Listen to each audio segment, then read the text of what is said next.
സീതി ഹാജി ഒരു കാലഘട്ടത്തിലെ ആവേശം നൽകിയ നേതാവായിരുന്നു. സീതി ഹാജിയുടെ ഏറ്റവും വലിയ പ്രത്യേകത എന്ന് പറയുന്നത് അദ്ദേഹത്തിൻ്റെ അപാരമായ കോമൺ സെൻസാണ്. കേരള രാഷ്ട്രീയത്തിൽ ഇത്രയേറെ പ്രായോഗികമായി രാഷ്ട്രീയത്തെ ഉപയോഗപ്പെടുത്തിയ മറ്റൊരു നേതാവില്ല.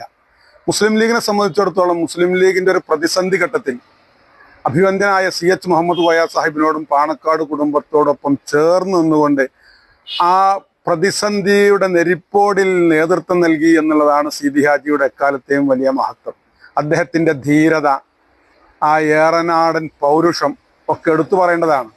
കേരള നിയമസഭയിൽ സീതി ഹാജി ഒരു വിഷയത്തെ സംബന്ധിച്ച് സംസാരിക്കാൻ എഴുന്നേറ്റാൽ അതിൽ ചിരിക്കാനും ചിന്തിക്കാനുമുള്ള വകയുണ്ടാകും.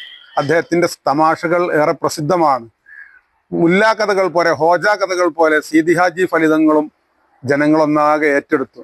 മലപ്പുറത്തിൻ്റെ ഹോജ എന്നാണ് സീതി ഹാജി മരിച്ചപ്പോൾ അന്ന് മലയാള മനോരമ അതിന് കൊടുത്ത തലക്കെട്ട്.